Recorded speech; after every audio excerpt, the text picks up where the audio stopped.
with the seerah of the Prophet ﷺ, and we had stopped at, or we had talked a little bit about Bay'at al-Aqaba al-Thaniya, and I had shared with you the articles of the actual pledge itself, and the series of khutbahs that I'll be sharing over the next maybe month or so, 5-6 weeks, will be on this topic inshallah, so I will go into more depth, or I'll dive a little bit more deeper into it during the khutbahs.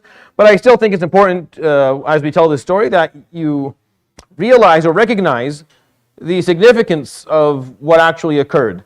And Ka'b ibn Malik, he summarizes it by saying that he would say the following: قال إن الناس ليرون فضل بدر وإنا معشر الأنصار لنرى فضل بيعة العقبة. Meaning the people in general, they talk about Badr and how important and significant the battle of Badr was. But us, the people of Ansar, our significance, what we see significant is the Bay'at al-Aqaba, who was there and who pledged, and then the importance of that day. Because this pledge is what allowed for the Prophet ﷺ to make his way from Mecca to Medina. It started the story of Seerah as we know it. Without this pledge, I don't know what exactly, I don't know how Seerah would look, and I don't know what the stories would how they would be told if this didn't happen. And it was not a formality. This pledge was not a formality. They didn't go into this knowing that it was going to work out. No, this was a meeting that was extremely important. This may work out, this may not work out. The agreement was that the last night of Mina, midnight, they would meet very close to where Jamrat al-Aqaba is. Today there's a masjid called Masjid al-Bay'ah, which is where this actually occurred. If you go to Hajj, you can always go and visit it. And the Prophet ﷺ instructed them that they stay scattered amongst the tents of the people of Yathrib, meaning he didn't want all the Muslims to be clumped up in one spot, just be spread out in the whole caravan that was coming. No one wake up anyone else up. If they don't wake up on their own, then just leave them. If you wake up and you come, then you do. If you don't, then it's on you. And there was a reason for this, because they were trying to. The Prophet ﷺ's goal here was to achieve full secrecy within this ordeal. So ﷺ, he came. With him was only his uncle Al-Abbas ibn Abdul Muttalib, and Al-Abbas did not come as a Muslim, but he came as the leader of Bani Hashim. The Prophet ﷺ had to make it clear to the people that he was talking to that he had protection. He was not coming begging for anything. The leader of his clan still backed him up, and he let Al-Abbas speak first. And Abbas, that's what he said. Basically, I kind of shared that with you last week. He basically explained that if you're going to take him and protect him, then fine. Otherwise, he's my nephew, and he will always be protected. He always has a spot with us. He'll always be safe with us. So he's not coming to you with nothing. And that was important because the Prophet ﷺ did not want them to think that he was in a position of weakness and that he's begging for anything, which he wasn't. ﷺ. Once Abbas said that, they turned to the Prophet ﷺ. Bara ibn Ma'rur would turn to the Prophet ﷺ and say, Ya Rasulullah, سمعنا من عمك, we've heard from your uncle, فخذ لنفسك وربك ما أردت. Ask for yourself and for your Lord what you want. We want to hear from you. So the Prophet ﷺ would dive into the 5 points that you see up there. He would ask for 5 things ﷺ. These are very difficult topics, almost they're borderline impossible to ask for and almost impossible to actually say yes to. He's telling them, number 1, السمع والطاعة في المنشط والمكره, meaning for better or for worse, I'm the leader. You obey, you adhere. I teach. I'm not coming as a consultant. I'm not coming as an advisor. I'm coming as a leader. And if you're not willing to accept that, then I don't come at all. That was probably the biggest of them all. Is that the Prophet ﷺ is coming from a foreign country or foreign city to Yathrib, and he's telling them, I'm coming, and I'm not here on an advisory status. I'm going to be the leader, and I'm going to give commands and orders, and you're going to listen. And I tell you, this is how we're going to do things. This is what it has to come back to me. And all of this is very important, obviously, for Islam to function. The second one is you're going to وَالنَّفَقَ فِي الْيُسْرِ وَالْعُسْرِ. You're going to put your wealth. I need you to commit your wealth. If you're not going to commit your wealth, we can't build a country. I can't build an army. We cannot get anything done. Your money, whether you have a lot of it or you have a little of it, you're going to put your money. Amr bil ma'ruf wa nahy anil munkar. I'm going to come and change some of the social values. The social values are going to be shook a little bit. I'm not going to leave things as are. I'm not coming to you with the premise that everything you're doing is great, and we're not. a lot of change is going to occur, and you have to be on board with it. You have to be willing to help that change happen, not just on an individual level, but on a social level. It goes beyond you just being willing to listen to what I have to say. We have to actually spread this amongst people, and we have to change the norms of society. أن تقوموا في الله لا تخافوا فيه لومة لائم. You're not going to be afraid from anyone aside from Allah, and you're going to commit yourself to this. Priority. You're going to prioritize this message. You're not going to compromise any of the values. You're not going to be thinking about what this person thinks or what that country thinks or what the consequences of doing this is going to be. It doesn't matter. The priority is for this haqq to be adhered to and spread. And whatever comes afterwards, we deal with. You're not going to compromise anything. We're not going to prioritize something else. We're not going to take into consideration anything that will cause us to change the course that we're going to take. Meaning you have to be brave and willing to put up with whatever Allah is going to come from this. He knew, alayhi salatu wasalam, and so did they. You see, he knew from day one. He knew from the day he met Waraqah bin Nawfal, way at the beginning when he came down the mountain, and Khadija took him to her cousin, and he looked and told him, no one has come to his people with what you've come with, إِلَّا وَقَاتَلُوهُ وَأَخْرَجُوهُ. They're going to fight you, they're going to remove you, it's an uphill struggle for you from now on. This is not going to be easy. So he knew this, alayhi salatu wasalam, but he needed to make sure that the people in front of him knew this as well.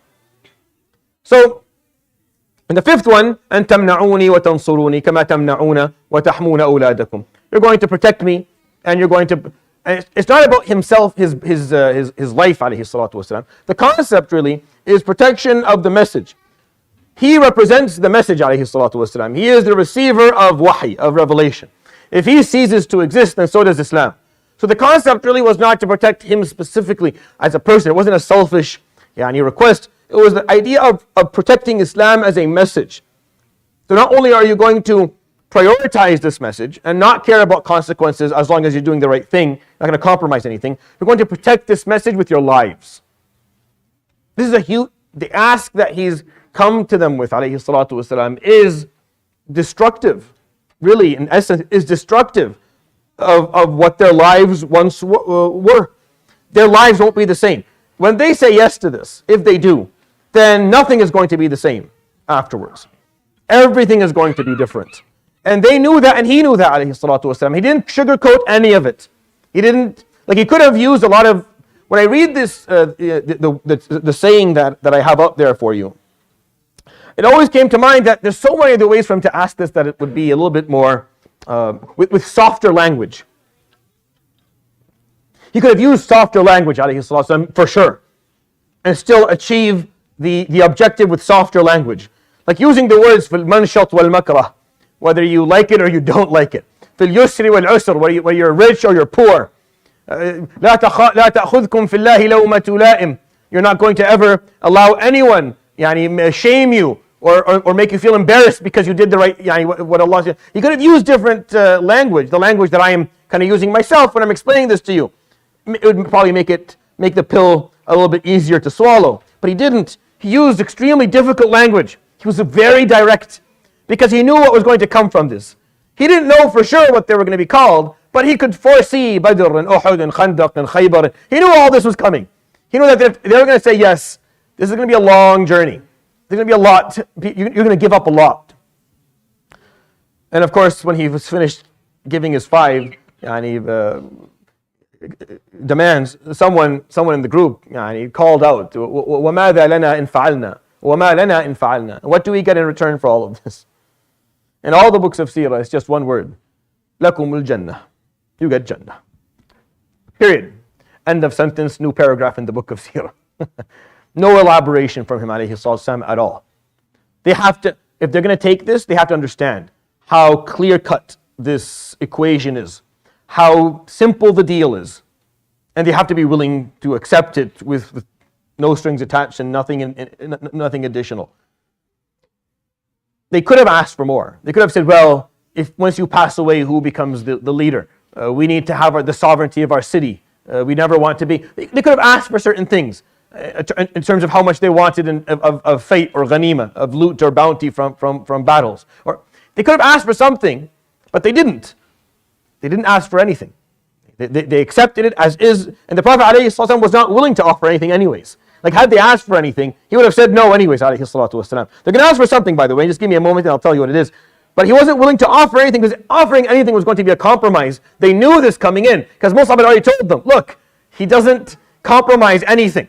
You come to Islam and you accept it as it is. You're going to come to him, alayhi salatu wasalam, you don't have the upper hand. He does. And if you don't understand that, then I'll go back to him. Mus'ab for a full year had been preparing them that you have not met him yet, alayhi salatu wasalam, but those who know him, he is not someone who compromises or negotiates when it comes to Islam itself. So either you accept it as it is and you accept his terms, or you don't. Let me know if you don't, then I'll go back and I won't waste your time anymore.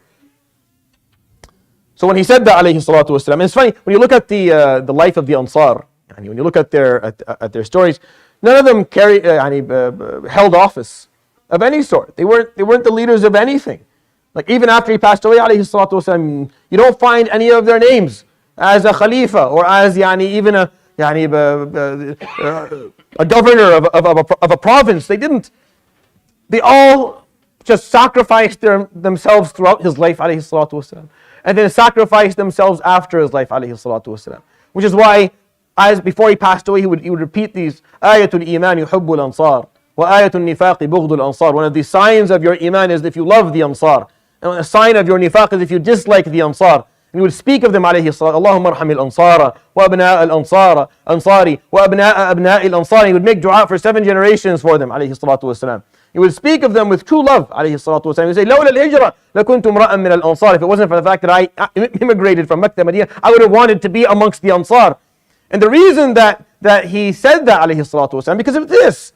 Because no one would accept this. Who accepts this deal? Who takes this deal? There's nothing in it for them.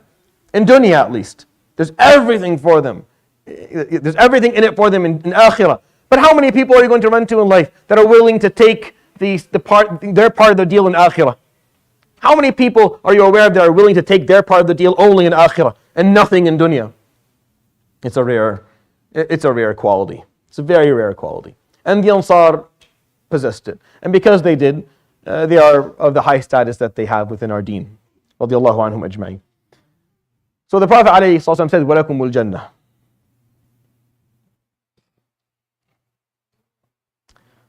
So people started to make noise. They started talking amongst each other. And someone says, Ya Rasulullah, nubayi'uk. And someone's prepared themselves they want to perform the bay'ah. They want to go and pledge to the Prophet ﷺ all that he asked for.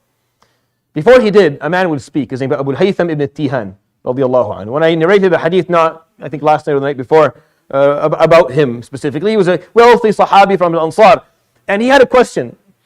And it was a very good one. He said, Ya Rasulullah, inna baynana wa bayna bani qawmina wa bayna qaba'il al-yahudi mu'ahadat. فإن أظهرك الله وتركتنا ونكون قد أفسدنا ما بيننا وبينهم فما نصنع. Said, the problem is, Ya Rasulullah, we have an issue.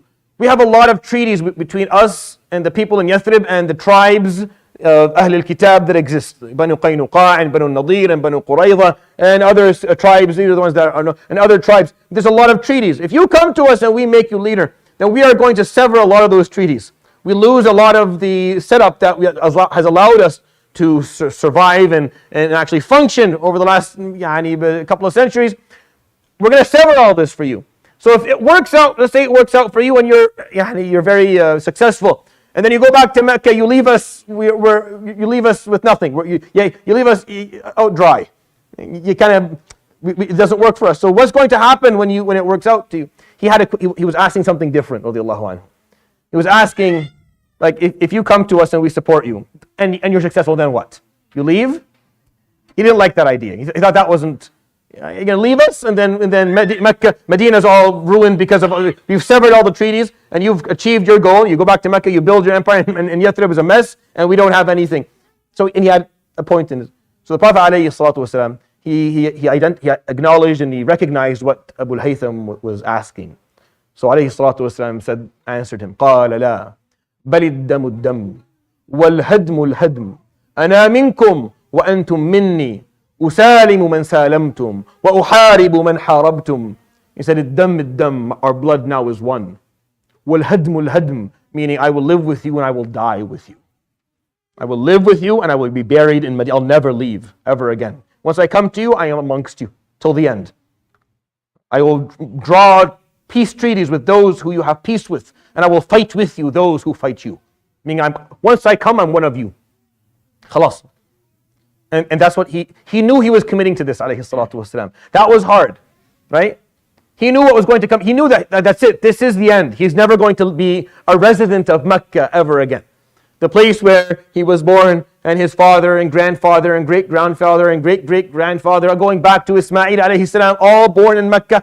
Mecca is his home. It's his country. It's where he identified. It's where he belongs, alayhi salatu wasalam. It's where he got married. It's where he had his children. It's where he lived his life. And he's telling them, he's acknowledging that once you say yes to this, that's it. That's it. I'm committed to you till the end. Till the end. Whatever that end may be. Whatever time carries for us in the future, I'm with you till the end. But when he said that, alayhi salatu wasalam, kabbaru.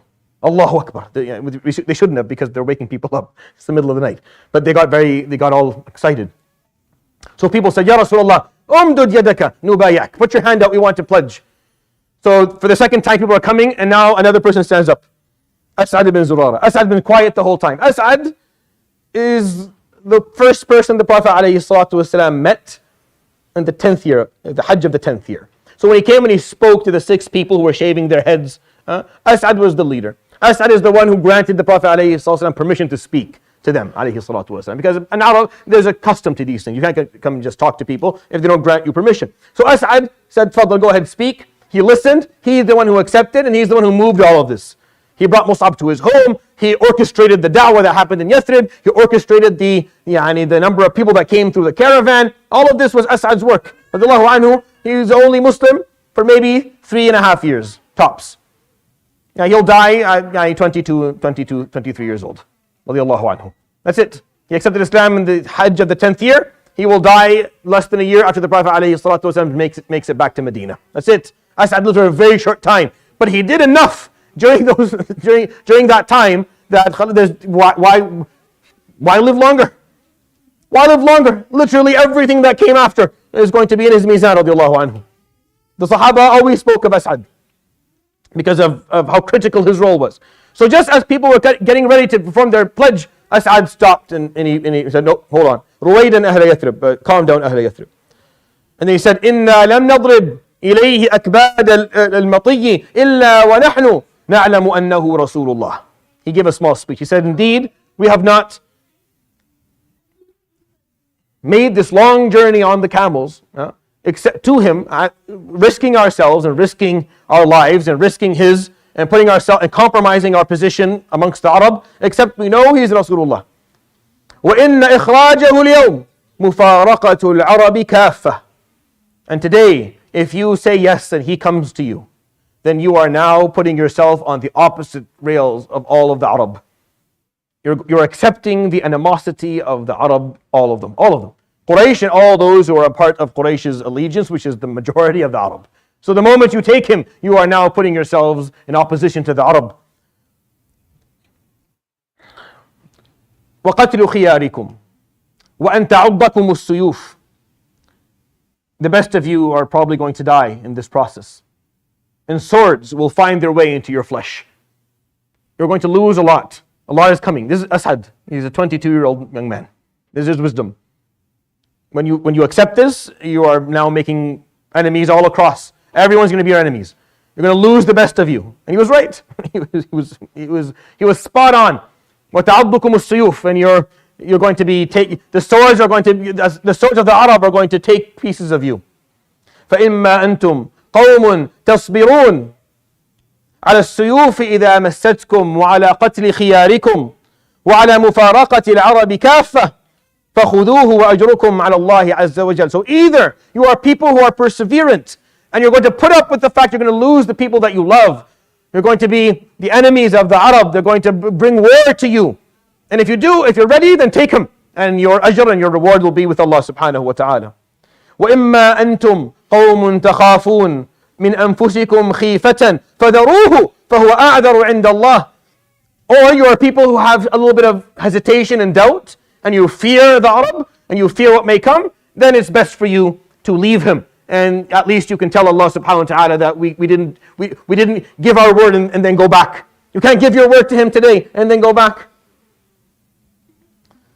So, those who were standing there from the Ansar, amongst them was Al-Bara' bin Ma'rur and Abu al-Haytham, the person who asked the question. فقالوا يا أسعد ابن زرارة أمط عنا يدك. They told As'ad, get out of the way. As'ad stood between them and the Prophet ﷺ. He said, nope, stop. I have to, one last time, listen carefully.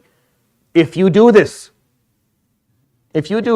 you're giving up, you're going to lose a lot. This is going to be very difficult. Don't do it. You can't go halfway. Once you say yes, you're all in. Are you all in? You understand what all in means? You're going to lose your loved ones. It's going to be war and enemies and ongoing sacrifice. Either are you ready for this? If you're not ready, say you're not ready. He can stay with his family, and we don't have to meet Allah Yawm al-Qiyamah and say we gave our word and took it back. So he's standing between them and the Prophet ﷺ. So the elder says, Ya As'ad ibn Zurara, Amit anna yadak, move your hand out of the way. فوالله لا نذر هذه البيعة ولا نستقيلها. They say, we swear that we will not leave this pledge and we will not back down from this pledge. قالوا, the narrators of Seerah, they said, فذهبوا يتقاتلون على من يبايعه أولا وكأنهم يظنون أن من بايعه أولا دخل الجنة أولا. He said when they moved us out of the way, they started pushing and shoving who wanted to do the bay'ah first, who wanted to pledge and put their hand in the hand of the Prophet ﷺ first. The person who was describing this said, it seemed to us that they felt that whoever did the pledge first was going to enter Jannah Yawm al-Qiyamah first. Because that's what they were promised. They were promised Jannah and nothing else. The only thing they got from him ﷺ is that once you come to us, you stay with us. You don't leave us. You don't come to us when it's hard and then leave us when it's easy. We need to be, and he offered them that, and that's fair. That's only fair. It's only fair that he would stay with them, alayhi salatu wasalam. But aside from that, nothing else. And the question that we always ask is, awaffa al-Ansar? Did the Ansar fulfill their part of the deal? Did they see through their part of the deal? Yes, they saw through their part of the deal. And because they saw their part through, Allah subhanahu wa ta'ala saw for them his part through, subhanahu wa ta'ala. And they are of the status that the Prophet alayhi salatu told us before he passed away, sallallahu alayhi wa sallam ajma'in. So they performed the bay'ah. Kullun yubayi'u Rasulullah alayhi salatu wasalam. On the fight, what is a bay'ah? Bay'ah is when you offer a covenant or a pledge. Meaning you give your word on something. You give your word. You're being asked to fulfill a certain criteria or to commit to a number of articles or certain requests, and you offer your word that I will for sure I will do these for as long as I'm alive or for whatever time we agree to. And it was a way the Arab were able to establish an agreement to something. They didn't have, they rarely wrote contracts. It was Islam in Medina that started to say, Ya ladina amanu idha tadayantum bidaynin ila ajrin musamman faktubuhu. The Islamic came and says, write these things down. Find someone who knows how to write a document and document things. But the Arab, before that, it was always bay'ah, meaning it was just your word. You shook on it. And there were women amongst the group. And the Prophet ﷺ took their bay'ah without shaking their hands. They took the bay'ah with the Prophet ﷺ. He didn't shake their hands, but it was a verbal contract that yes, we're in this and with this till the end. As they're doing this, the Prophet ﷺ points out that he needs amongst them 12 nuqaba. And naqib in Arabic is someone who is going to be responsible for a smaller group and report back to a leader. That's what a naqib means. So the Prophet ﷺ said, I need 12 nuqaba. I need 12 leaders amongst you. So 9 of them were from Al-Khazraj and 3 of them were from Al-Aws that day. And he told them, أنتم كفلاء على قومكم وأنا كفيل على قومي. You're responsible for the people of Yathrib, and I'm responsible for the Muhajirin coming from Mecca. There has to be some structure, some way to figure out liability. I will take responsibility for the behaviors of the people coming from Mecca. Anything goes wrong, it comes back to me, and we will, if it's a financial problem, whatever it is, we'll take care of it, and you're responsible for your people when a mistake happens, so that there's always a way to fix problems or to come to agreements on disputes. And as they are doing this, when you think about this meeting had everything that a proper meeting needs. There was, first of all, an agreement on time and method, and everyone stuck to it. There's a certain place, a certain time, everyone showed up on time, right? They showed up on time, and they showed up in the right place for this meeting to happen, the way it was agreed. Second thing, there was an introduction. Abbas spoke first, there was a clear introduction. Number three, there was a clear ask, meaning what the meeting was for was talked about immediately. It didn't take hours until they actually brought up. If you attend meetings, you know what I mean. You know what I'm talking about. Sometimes you meet, and by the time you actually get to the point of the meeting, it's been an hour and a half, and you're tired, and you're not even listening to what the person is saying, and you're looking at the clock, and you want to get out, so nothing actually ends up happening. It was very quick, the quick introduction, right to the point, alayhi salatu wasalam. There was a negotiation back and forth. The people of the Ansar had a few questions. He had answers. There were some concerns. And then they signed the treaty, and then the plan for what's going to happen after. 12 nuqaba from your side, I'm from my side, and then we're going to start moving people from Mecca to Medina, and they agreed to how this was going to happen. I send them over to you, Mus'ab bin As'ad received them, and then they are sent and dispersed within Yathrib, within the homes that are available for them, so they can find a place to live. Because you're thinking, and we're going to talk about this in more depth, but you have to think about this. People are moving. This is a demographic change. This is a demographic change.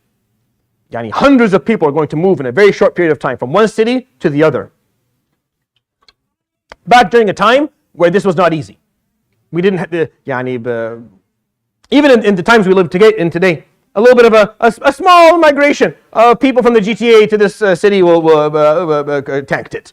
If they do it again, you won't find a place to live anymore. You'll be paying $5,000 to sleep in someone's car. It will become ridiculous because you need space to live. So these people moving from Mecca to Medina, they had to have a place to go. There had to be an agreement of how this was going to happen. Who was going to be responsible on the other side to receive them, to give them placement, and then help them to find jobs and live, or else it was going to completely fail. So they had to have a plan of how this was going to happen. So the Prophet ﷺ within this meeting, it's a perfect meeting. Everything that you need in this meeting occurred. And they walked away. The reason I'm saying this is, I'm not fond of meetings at all. I'm not fond of meetings or board meetings specifically. And one of the worst things is that they're useless. Most of the time, unless there's a lot of effort put into the unit, they're completely useless. You sit for hours upon hours and you have no idea at the end what exactly was established in this meeting. No. I love Bayt al-Aqaba. Very simple. Hour and a half. Everything is finished. A full agreement. It's very difficult. What was being asked for, what was offered, the method of how it was going to be executed was all established within this hour and a half. They actually got something done. This efficiency is actually, is praiseworthy. It's praiseworthy.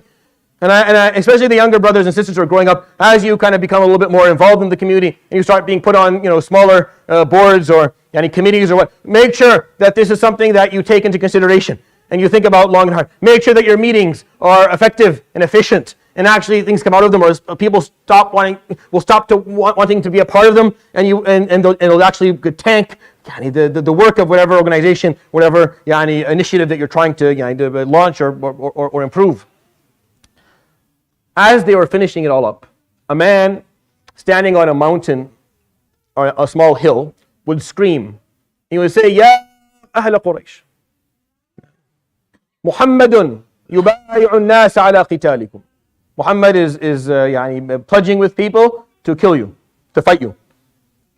He's standing a bit far in the middle of the night on the mountain, a hill. He can't really see who they are, but he recognized the Prophet ﷺ. So he made this call. He's calling at the top of his lungs.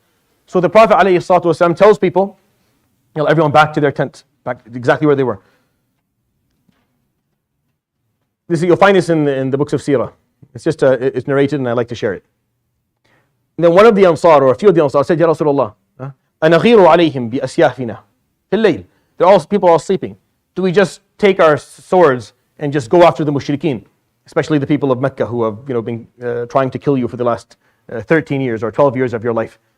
It's the middle of the night. We're already being exposed. Do we just take our swords? وَنَمِيلُ عَلَيْهِمْ بِأَسْيَافِنَا. Since it's going to be war anyways, might as well start now. فَقَالَ عَلَيْهِ الصَّلَاةُ وَالسَّلَامُ لَا لم نؤمر بذلك. No, we were not commanded to do this.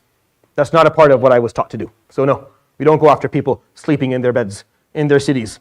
We don't do that. Regardless of what their opinions are, regardless of how they treat us, we don't do that. We don't go after people in their homes. We don't go after people who have allowed us in their cities, and they think that they're safe when we are there, and then we wait until they go to sleep, and then we go after them and we murder them because we don't agree with them or because they have shown opposition to the way to our thoughts or to the way we are. And this is like not something that I had to pull out. No, go read any book of Seerah and read the chapter of Bay'at al-Aqaba. You'll find this narrated in all of them. You'll find this as a specific incident that happened in all of them, where he had to say these words, لم نؤمر بذلك. We were not commanded to do this. So he put his sword back, and they all went back to their tents and they went to sleep. Now what would happen? In the morning, after this guy made the sounded the alarm, Quraysh is now very concerned. So they come and they start asking people in the tents, did you go and meet Muhammad last night? Now, because the Muslims were sleeping in the same tents that the mushrikeen were, when they asked the mushrikeen who they were with in the tent, did you go last night and meet Muhammad? The answer was no, and they weren't lying, because they didn't. And they had no idea that this guy who was sleeping beside them in a bed went and came back. Like, no, everyone went to sleep last night at 8. We woke up in the morning, no one left any. So when they said these things, they were honest. And they weren't able to identify who actually did any of this, because the Muslims had blended in. They were amongst the caravan. They weren't living in their own tents, where the tent was seen empty at some point or where there was a lot of ruckus. No, they were dispersed amongst the groups. They went quietly, came back. Everyone in the morning who's being questioned, no. I remember at 8 o'clock, everyone was in. I woke up, they were all there. None of us met Muhammad. Why would we? They weren't able to catch anything. And of course it's the last night, so the next day everyone's putting away their tents and going back. So it was very hard for Quraysh to actually perform a proper investigation. They were all able to hold back two people. They were able to hold back Al-Mundhir ibn Amr and Sa'ad ibn Ubadah.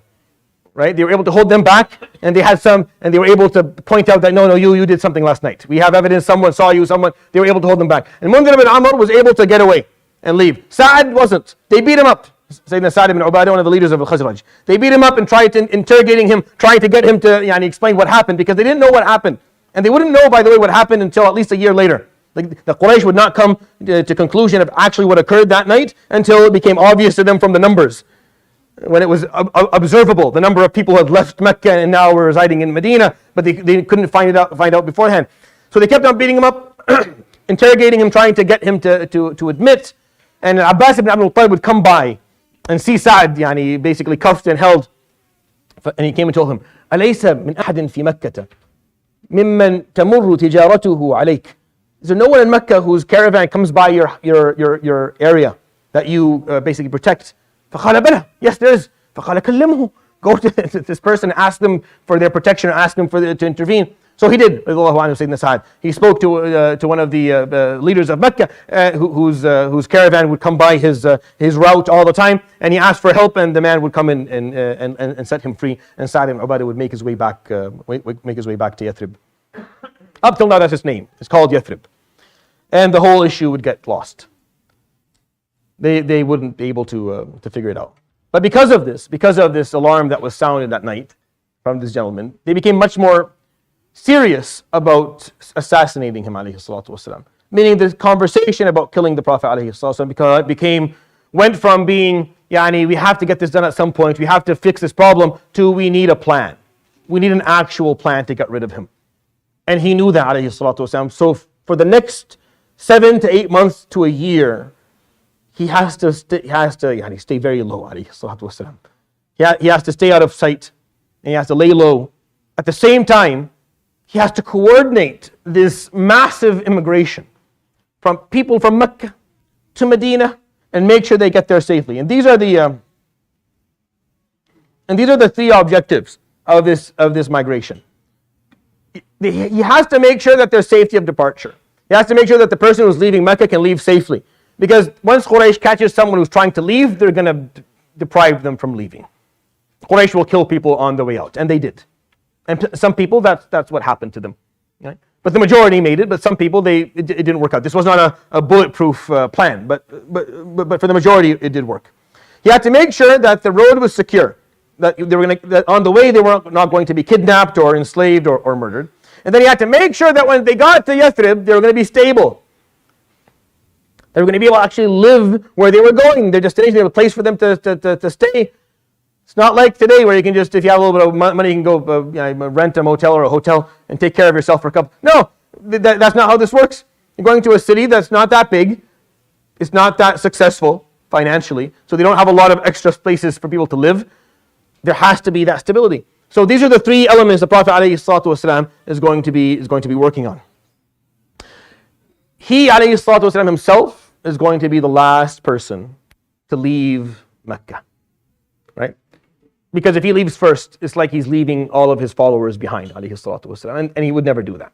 So he had to make sure that everyone who was able to migrate would make their way to Yathrib, and then he would be the last person to arrive, ﷺ, knowing that some people were left behind that they just couldn't leave. There was no way he couldn't help them leave, ﷺ. And he had people specifically hired for these jobs. For all three objectives, for each of them, there was someone or a group of people who were hired to take care of it. Whether it's safety departure, like Marthad and Umar, or it's the route, and there was a number of people who did that, and I'll tell you a little bit about them once we talk about his hijrah, _. And then stability in Yathrib, it was Mus'ab and As'ad and the 12 Nuqaba that were responsible for the distribution of people once they arrived there. So what we're going to do is we're going to talk about a few stories about some of the Muhajirin, some of the people who actually left from Mecca to Medina. Because this was a difficult ordeal for most of them. Probably one of the most famous stories of Muhajirin is the story of Abu Salama radiallahu anhu, Umm Salama radiallahu anha. Abu Salama and Umm Salama are amongst the earliest Muslims. And as you know, Abu Salama years later will pass away, and Umm Salama radiallahu anha will become one of the wives of the Prophet alayhi salatu wasalam, Umm al-Mu'mineen, she'll be the mother of believers radiallahu anha. But during this period, they were amongst the early Muhajirin, people who wanted to perform hijrah. So Abu Salama took his wife and his son, Salama obviously, and they made their way out. There were certain departure spots and certain timings that they had agreed to make it as easy and as safe as possible. So they followed all those rules, but unfortunately that didn't work. The family of both of them, Abu Salama and Umm Salama, somehow figured it out. They had been watching them closely, and once they moved out, because it's hard to go unnoticed when you're packing a few camels and getting on them and leaving your home. Like it's not like every day you're getting into your car and going somewhere. When you pack a few camels and everything else is walking distance, camels are left for longer, for farther distances. So Abu Salama and Umm Salama, middle of the night, they get themselves ready. They're on their way. The two families they intervene. They cut them off. Abu Salama is able to escape. Umm Salama is taken by her family. And the family of Abu Salama takes the boy with them. And Abu Salama's family now is completely torn. He can't come back, they'll kill him, he has to go to Medina, he has to go to Yathrib. Umm Salama is basically held captive by her own family. And her son is not with her, is left with her husband's family. And this would go on for around a year. For around a full year, Umm Salama would come by the neighborhood of her husband's family, begging for her son, begging to see her son in tears on a daily basis. This would go on for months upon months, until finally someone in her husband's family will feel some degree of empathy towards her, and he would give her her son. See, Salama got ill. He got very ill because they basically dislocated both of his shoulders at a very young age. They were pulling him back and forth between the families. So he was injured. And back then the medicine wasn't great. So he grew up and he struggled a little bit with mobility. And children, no one takes care of a child as much as his mother does. So he was not well cared for during this period. And I think the person on the father's or the husband's family noticed that, so he gave the kid back to Umm Salama. Umm Salama took her son and started to walk towards Medina, towards Yathrib. She carries her son and starts to walk. This is her only chance. She can't, she's not going to be able. Her family are letting her leave the house and go because they know she's not going to go anywhere without her son.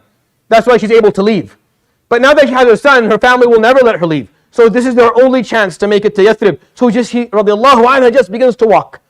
She's planning on walking 400 kilometers to Yathrib with a boy, with a toddler. Radiallahu anha wa ardaha. And it's because of these stories, by the way, someone like Salama became al-Mu'mineen. Radiallahu anha. It's because of that. It's because of the stories of each of Ummahat al-Mu'mineen, each of the mothers of the believers of the Prophet ﷺ's wives has a story, has a story, a background story that if you go to, you'll find out why Allah subhanahu wa ta'ala chose her for this. Salama, this is where her heart was. She's going to Yathrib with the acceptance of people. Without it, with enough provision to make it. Without it, makes no difference. She starts to walk. As she's walking, Uthman bin Talha. Uthman bin Talha, he wasn't a Muslim at the time. He accepted Islam quite later in the story. He's coming back from a caravan. He's coming back from a business trip, and he sees her, and he knows her because they're related. فقال إلى أين يا أمة الله? What are you doing? Walking in the middle of the desert alone. What are you doing? Where are you going? فقالت أفر بديني منكم. I am taking my faith and I'm running away with it from you. From people like you. فقال إلى أين? Where exactly are you going? فقالت إلى يثرب. عند أبي سلمة. I'm going to where my husband is, to Yathrib. فقال وحدك, going alone. قالت نعم. فقال أين زادك? Where's your provision? Like, where's the food and drink that's going to get you there? أين رحلك? Where's your camel that's going to carry you there? فقالت هو عند الله. It's whatever Allah subhanahu wa ta'ala provides for me. And she keeps on walking. فقال ما ينبغي هذا. This is not appropriate. So he would get off his horse, and he would ask her and her son to get on, and he would take them. He would take them the 400-kilometer trip to Yathrib. تقول أم سلمة فما رأيت رجلا أنبل منه. I have yet to see anyone who was as noble is integrity, or it's hard to explain this, translate this word into English, because I don't think chivalry is a word that is used. I don't know if it's chivalry. And noble is just it's when you're someone who's just of class, where you're not someone. There's no aspect of you that cares about issues of low value, like where you're not looking at something that you shouldn't look at. You're not hinting. There's this nobility to you. I almost think nobility comes from. I never looked it up. But is it from the origin? I don't know if it's from the origin of the word, but it's probably the closest thing. Just being noble. So she said he never looked back. He walked the whole time with us on the horse. He never looked back once. فكنت إذا أردت أن أذهب إلى الخلاء أو مع ابني أناخ الراحلة ثم ذهب أعطاني ظهره. Whenever I asked I needed to go to the bathroom or take my child, he would get the horse down. They would walk and give me only his back. And so I called him, and he would walk backwards and pick up and walk. قال حتى أوصلني إلى مكان قال دونك ديار فيها زوجك. Said over there, your husband stays over there. وترك لي راحلته.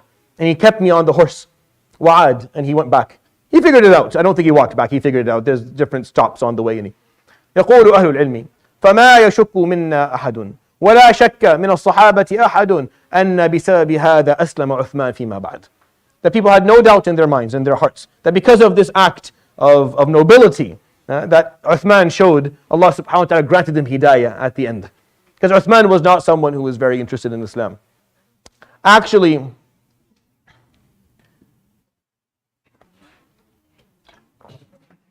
the Prophet ﷺ once asked him if he could enter the Kaaba to pray. See, Uthman bin Talha was of high status. He was from Bani Abd ad-Dar, which is the tribe in Mecca that carry the keys of the Kaaba. They carry the keys. Till this day, they carry the keys. They carry the keys of the Kaaba. And the Prophet ﷺ, there was a few days every year, even back then, they would open the Kaaba and they would clean it. And he asked for permission to go and pray inside. فَقَالَ أَبَدًا. He said, no, never. فقال عليه الصلاة والسلام يا عثمان دعني أدخل, let me go in and pray. أتعبد ربي, I'm not asking for anything, I just want to go and worship. فقال أبدا, you'll never do this. فقال يا عثمان دعني أدخل قبل أن يكون هذا المفتاح في يدي وَلَا أُعْطِيك. Let me go in before the day comes where that key in your hand becomes in my hand, and then I don't give it to you. فقال أبدا إذا حصل هذا فبطن الأرض يومئذ خير لي من ظهرها. If that happens, then I'd rather be dead. And the day came where that was this exactly what he said alayhi salatu wasalam happened. And he had the key in his hand alayhi salatu wasalam. And Abbas is standing there boiling. He's like, just give it to me. Give us the key. Put the key in Bani Hashim. Just put the key in Bani Hashim, but let it be our thing now. Not Bani Abdullah anymore. Give it to us. So the Prophet alayhi salatu carrying the key. فقال أين عثمان بن طلحة? Where's Uthman? So Uthman came. فقال يا عثمان تذكر? Now remember? Remember I told you. He had nothing to say. فقال ما تقول يا عثمان? What do you have to say?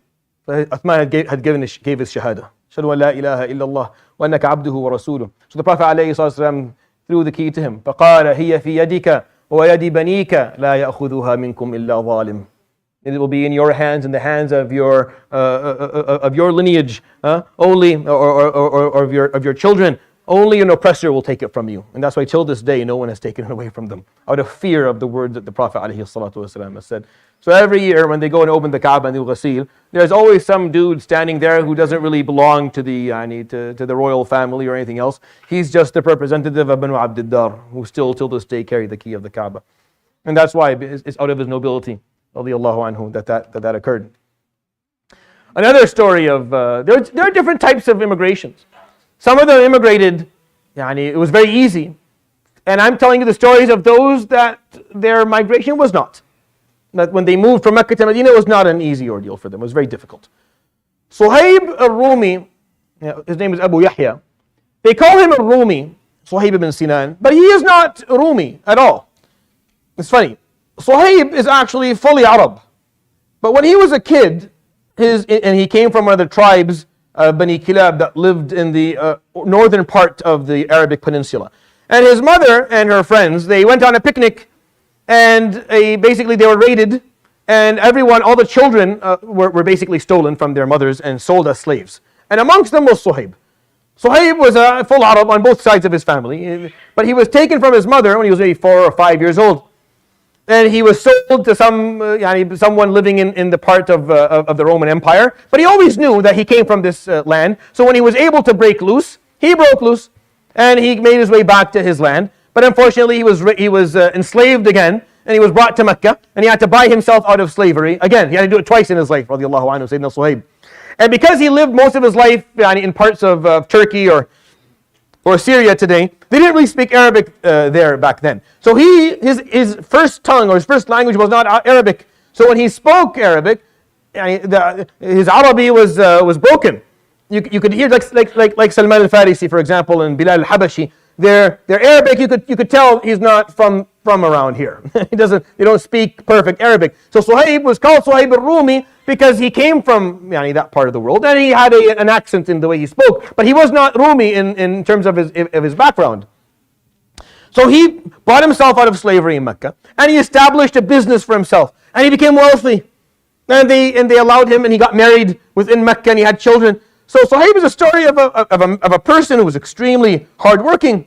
And he worked very hard to be where he was in his life. He was always looked down upon because he didn't speak the language properly. He was a previous slave, and he didn't belong in Mecca. But he didn't know where he belonged. He knew that he was from the region he was Arab. He had no idea exactly where he came from because he was taken so early in his life from his parents. So when Suhayb prepared himself for his hijrah, he sent his family ahead of him. So his family all went before him. And he stayed back to prepare his business, and he prepared 9 camels worth of merchandise. Everything that he owned, all his possessions, radiallahu anhu. And he wanted to take it with him to Yathrib. And as agreed upon, as I said, they have to make sure that the safety of departure, so all that was taken care of. He had figured out the time. Unfortunately, it wasn't, it didn't work out, and they found out, someone found out about it. And before Suhayb could get out of Mecca, they came and they captured him. فقالوا تأتينا صعلوكا لا مال لك وتخرج بهذا كله. You come to us صعلوك. صعلوك means you have nothing. You have no money, you have no possessions, you have no value as a person, and now you're going to leave Mecca with 9 camels just packed with merchandise. No. Imma, and they thought they were smart. إما أن تبقى هنا ويبقى لك مالك وإما أن تذهب بلا مال. Either you stay here and you keep your money. We don't want your money from you. You can keep your business, and we've been working with you for years. He did a lot of work for everybody, so people liked him. He was a very good merchant. Stay here. Keep your. If you leave, we keep all of your wealth. They thought that was a slam dunk. It's easy. It's 9 carats. That's not what 9. I don't think we understand. So 9 camels. That's 9 like cars, packed with merchandise. That's like that's a life. That's a lifetime worth of work. Talking in the millions. Basically, all that he owns, radiallahu anhu, he's taking it with him. He spent decades putting all this together. This is the sum of all of his effort and energy. So they thought it's an easy. Of course, he's not going to. فقال هو لكم. Take it. He didn't even hesitate. Sure. You want the caravan? Keep the caravans. The one who razaqni all this will provide for me again. Take it. So they got upset. They got upset because the response was not what they were expecting. Like they were expecting him to think, well, can I take one? Something. He's like, no, you want the caravan? You want the camels? Take the camels and the stuff on the camels. I don't care. فقالوا والله ما تخرج حتى بثيابك. And they went after him and they stripped him from his clothing. فقال خذوا. Take my clothing. And he would walk from Mecca to Medina in his shorts. That's it. He walked from Mecca to Medina, radiallahu anhu, with absolutely nothing, just something to cover his awrah. And how ridiculous that looks. Like you're walking no shirt on. You're a 45-year-old man. And you've been through, life has already been extremely difficult for you. You lost your parents as a child. You were enslaved in another foreign country. You came back, they enslaved you again. You had to break yourself loose again. Then you worked hard. You worked hard and you built a family. You built a business for yourself and you made a name. You built a name for yourself. And they take it all away from you in a moment. But that's really not the piece of the story that's worthy of. It's the fact that he didn't even hesitate. In none of the narrations of the story does Suhayb al-Rumi even indicate that he's thinking about it. Like, not one of the narrations point out that he was like, this is you got me. This is hard. I don't know about this one. None of them. All the stories that we have from Suhayb radiallahu anhu, he's like, what? You want take it. Your clothing. Yeah, here's my clothing. I don't need it. It's yours. I don't care. There are different theories of why he was like that, alayhi salatu wasalam. Imam, subhanAllah bin Hajar, he points out, he says, there are different reasons of why he did this that are all valid and correct and true. But his version of it, قال وإني لأرى أن ما جعله هكذا هو حبه لرسول الله عليه الصلاة والسلام. That the reason he was like this is because for him, the love of Muhammad alayhi salatu wasalam was above all. Because to him, it was, what are you putting on the scale for me? My money versus being with Rasulullah alayhi salatu wasalam? Don't make me laugh. My money, my business versus Rasulullah alayhi salatu wasalam, it's a no-brainer. Of course Rasulullah alayhi salatu, of course I'm going to him. Yes, you're going to walk naked. But you think that's going to change anything? And that's what Ibn Hajar thinks. That this was the no. He was a Muslim for many years, right? Suhayb had been Muslim, for a decade. He's one of the early people. Suhayb and Bilal and Ammar ibn Yasir, the people that the nobles of Quraysh looked down on and refused to sit on the same table with them because they were all from backgrounds of slavery and lack of nobility. So they were early Muslims. He knew Muhammad alayhi salatu wasalam well. And he loved the Prophet alayhi salatu wasalam. And for him, this was not an issue that required any degree of thought or contemplation. He didn't have to do any istikhara or reflection. He didn't have to send a message saying, Ya Rasulullah, I don't know, the 9 years worth of work, maybe I wait for a bit. He just left and he walked to Medina. He would arrive in Medina, radiallahu anhum, before he actually entered, because Suhayb would perform his hijrah a little bit later. Suhayb would perform his hijrah maybe after the Prophet ﷺ performed his hijrah. So he would arrive in Medina, at the outskirts. He would find the Prophet ﷺ standing, waiting for him. ﷺ knew Suhayb was coming. Jibreel had told him. So he would go every day and wait to see if Suhayb is going to pop up from the horizon. So Suhayb is coming from the horizon, and the Prophet ﷺ from afar is calling upon him, saying, Rabih al-bay'u Aba Yahya. Rabih al-bay'u Aba Yahya. Your transaction was successful, Abu Yahya. You made a good trade, Abu Yahya. That was a good trade that you made. And he came to him in tears, radiallahu anhu, to the Prophet ﷺ. Rabih al-bay'u Aba Yahya. And he said, there's nothing that was ever said to me in my life that was more valuable than the words he said, alayhi salatu wasalam, to me that day. Another example of hijrah, a little bit different, this one. He's a little bit different. Umm Salama, he had to escape, she had to wait, Suhayb lost everything. And then you have the example of Umar. Umar did this very differently. Umar, he was responsible for moving people from Mecca to Medina. He did this for a very long time. He kept on doing this until the Prophet ﷺ said, there's no one left that I can send with you. Everyone that we can send, we have sent. Everyone that there's capacity for them to be stable there and have the ability to leave their homes here, we've done that. So it's your turn, leave. Go ahead of me. So Umar al-Khattab said, all right, he took 2 friends with him. One's name is Hisham, the other one is Ayyash ibn Abi Rabi'ah. 2 of his friends. Umar, the way he would perform hijrah is that he would wake up in the morning and he would go to Dar al-Nadwa and go right to where the parliament beside the Kaaba is. Wait for them to have their morning meeting, and he would stand there and he would say, من أراد منكم أن تثكله أمه أو ترمل زوجته أو يتم أولاده فليلحقني إلى ذلك الوادي فإني مهاجر. If anyone would like his mother to mourn him, for his wife to become a widow, or for his kids to grow up as orphans, meet me at the end of that valley. I'm performing my hijrah today. You want to lose your life? Please, by all means. I'm going to be performing hijrah. You'll find me. I'll be at this hour at the end of that valley, leaving Mecca. Anyone up for it? No one went. No one came his way. Radiallahu anhu, he left. But one of his friends, Ayyash, wasn't able to make it.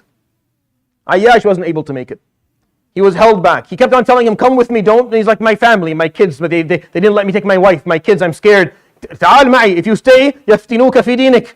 If you stay, then you're going to lose your faith. They're going to take away from Islam. Come with me. Allah subhanahu wa ta'ala will open a door for your family. They'll come later. Just come with me today. And he wouldn't do it. And he stayed back. وفتن في دينه. And he left Islam, his friend. So Sayyidina Umar al-Khattab would send a letter back to him. He would send a letter back to his friend. And the letter would contain, Bismillah ar-Rahman ar-Rahim, Alhamdulillahi Rabbil Alameen.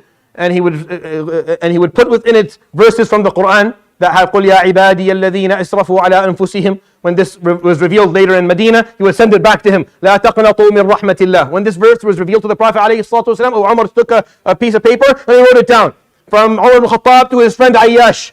Allah says, قُلْ يَا عِبَادِيَ الَّذِينَ أَسْرَفُوا عَلَىٰ أَنفُسِهِمْ لَا تَقْنَطُوا مِنْ رَحْمَةِ اللَّهِ. Say, O my servants who have went beyond what is reasonable in terms of sin, do not ever lose hope in the compassion and the love of your Lord. Of Allah, and he sent it to Ayyash, telling him, إِلْحَقْ بِي, come, leave what you, don't leave Islam, come with me. قَالَ فَلَحِقَ بِهِ. Once he read Sayyidina Umar's letter, he fell into tears and he followed Sayyidina Umar ibn Khattab radiallahu anhu. And I like this story because this is a part of the story of Sayyidina Umar's hijrah that is not often told, because we just know the part where he goes and he challenges everyone. He cared for his friends. He took care of his friends. Now take care of your friends. Take care of your friends. Don't keep doors open. Don't burn bridges. And never forget about them. If Allah subhanahu wa ta'ala has shown you the way and shone on you His light and filled your heart with love that didn't exist before, and you know now where you're walking and where you're going, and a friend of yours, someone you love, hasn't found that yet, never forget about them. Never give up on them, and never forget the importance of reaching out to them, because you never know at what moment their hearts will open again. And that's what true friendship is. And that's what Umar did. He never forgot his friend Ayyash. We don't know much about this gentleman, by the way. I almost know nothing else. I have no other stories to tell you about him, aside from the fact that Sayyidina Umar al-Khattab kept behind him until he was able to bring him to Medina, and he became one of the muhajirin, one of the Sahaba. Radiyallahu anhum ajma'in. I'll end with that, inshallah ta'ala. We'll continue with ta'ala next week. Subhanakallah bihamdik. Shadu an la ilaha illa anta astaghfiruka wa atubu ilayk. Wa sallallahu wa sallam wa baraka ala nabiyyina Muhammad.